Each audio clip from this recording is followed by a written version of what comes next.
Cette partie est consacrée à deux types de raisonnement, le raisonnement par contraposé et le raisonnement par l'absurde. Ce sont deux types de raisonnement classiques que vous avez eu l'occasion d'utiliser fréquemment. Pour le raisonnement par contraposé, il est basé sur l'équivalence suivante. P implique Q est équivalent à non Q implique non P. La proposition non Q implique non P, c'est la contraposée de l'implication P implique Q, qu'on a eu l'occasion de voir dans la partie relative à l'implication. Alors, grâce à l'équivalence P implique Q équivalent à non Q implique non P, donc au lieu de démontrer l'implication P implique Q, on peut démontrer sa contraposée non Q implique non P. Alors ce type de raisonnement s'appelle le raisonnement par contraposé. À titre d'exemple, on va considérer la proposition quel que soit epsilon positif, valeur absolue de A inférieure ou égale à epsilon. Alors cette proposition, ça implique nécessairement que A égale à 0. Alors attention ici à la position des parenthèses. Alors pour démontrer cette implication, on va démontrer sa contraposée. Donc la contraposée A différente de 0 implique qu'il existe epsilon positif tel que valeur absolue de A est strictement supérieure à epsilon. Allons-y, on va supposer que A est différent de 0. Donc le but, c'est de démontrer qu'il existe epsilon positif, strictement bien sûr, tel que valeur absolue de A est supérieure strictement à epsilon. Donc là, il faut chercher un epsilon qui satisfait valeur absolue de A est strictement supérieure à epsilon. Et là, c'est pas difficile de le trouver, vous n'avez qu'à prendre valeur absolue de A sur 2. On a bien la valeur absolue de A est strictement supérieure à valeur absolue de A sur 2, donc on va prendre epsilon égale valeur absolue de A sur 2. Donc on a bien la proposition, il existe un epsilon positif tel que valeur absolue de A est strictement supérieure à epsilon. Donc on vient de démontrer la proposition A différent de 0 implique qu'il existe un epsilon positif tel que A est strictement supérieur à epsilon, ce qui termine la démonstration. Un autre exemple, on veut démontrer que quel que soit x, y, x', y' des antinaturels, si on a x plus y au carré plus x est supérieur ou égal à x' plus y' au carré plus x', alors x plus y est supérieur ou égal à x' plus y'. Et après, on va utiliser cette implication pour déduire que pour démontrer une autre proposition, quel que soit x, y, x', y' appartiennent à n, x plus y au carré plus x égale x' plus y' au carré plus x' entraîne nécessairement que x égale à x' et y égale y'. Donc ici, il faut faire attention, on a affaire à des antinaturels.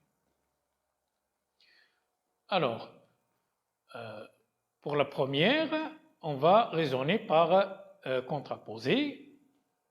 Donc, on va prendre x', y' qui appartiennent à n, et on doit démontrer l'implication x plus y au carré plus x supérieur ou égal à x' plus y' au carré plus x'. On doit démontrer que ça implique que x plus y supérieur ou égal à x' plus y'. Alors, on va regarder sa contraposée.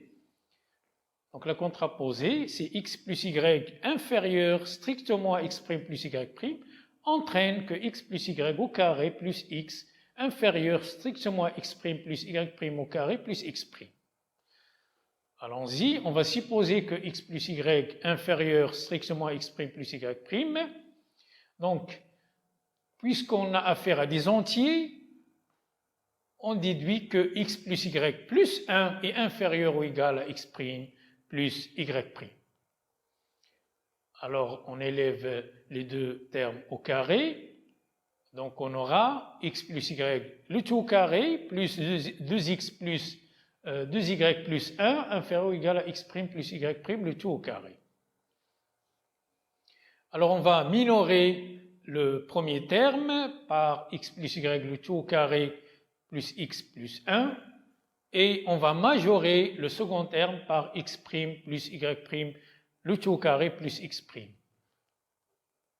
Donc on va déduire que x plus y, le tout au carré, plus x plus 1 est inférieur ou égal à x' plus y' au carré plus x'. Et là encore, ça entraîne que x plus y, le tout au carré, plus x est inférieur strictement à x' plus y' au carré plus x'. Donc là, on vient de démontrer la contraposée de l'implication initiale. Voilà, donc on a démontré l'implication souhaitée qui est énoncée au départ. Très bien, donc on va passer à la conséquence, donc la deuxième implication. Donc on va prendre x, y, x', y' qui appartiennent à n tel qu'on a l'égalité x plus y au carré plus x égale x' plus y', le tout au carré plus x'. Donc cette égalité, je peux la découper en deux inégalités. Et là, ça me permet d'utiliser la première proposition qui va me donner x plus y supérieur ou égal à x' plus y' et x' plus y' supérieur ou égal à x plus y', plus y, pardon. Donc, j'aurai x plus y égale x' plus y'. Et si je remplace dans l'égalité de départ que je viens de supposer, j'aurai x égale x'. Et bien sûr, en remplaçant dans l'égalité encore une fois, on aura y égale y'. Voilà. Alors maintenant, on va passer au deuxième type de raisonnement, c'est-à-dire le raisonnement par l'absurde.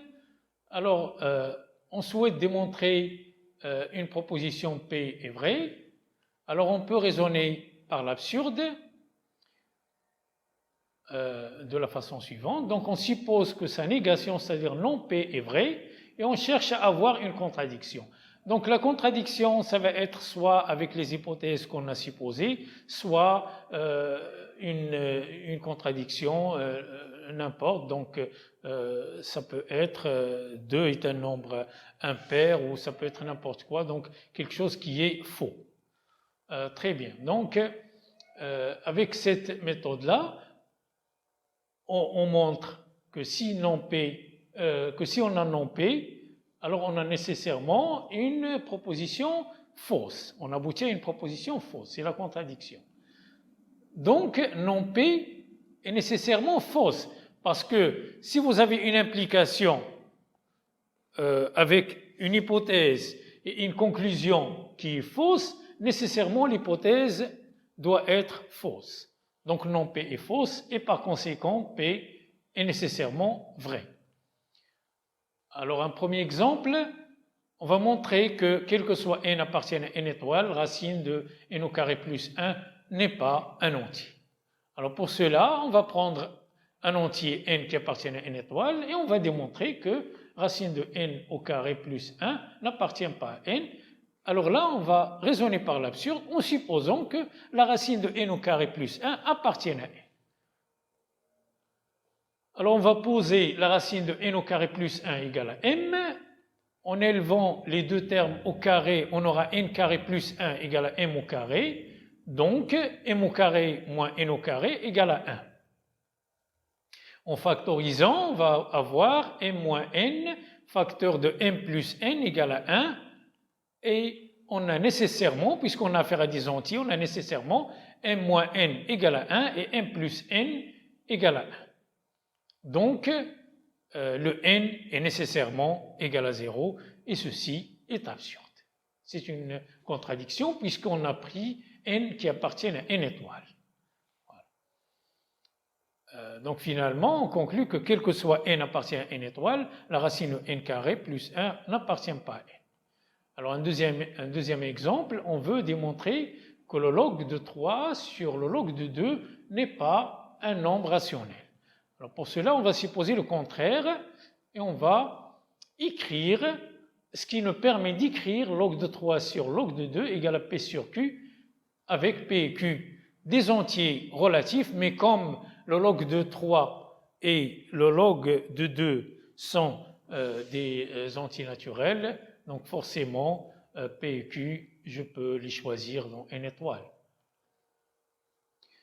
Donc on déduit que P log de 2 égale à Q log de 3, et d'après les propriétés de la fonction logarithme, on aura log de 2 à la puissance P égale log de 3 à la puissance P, et comme l'application log est injective, donc on déduit que 2 à la puissance P égale 3 à la puissance Q.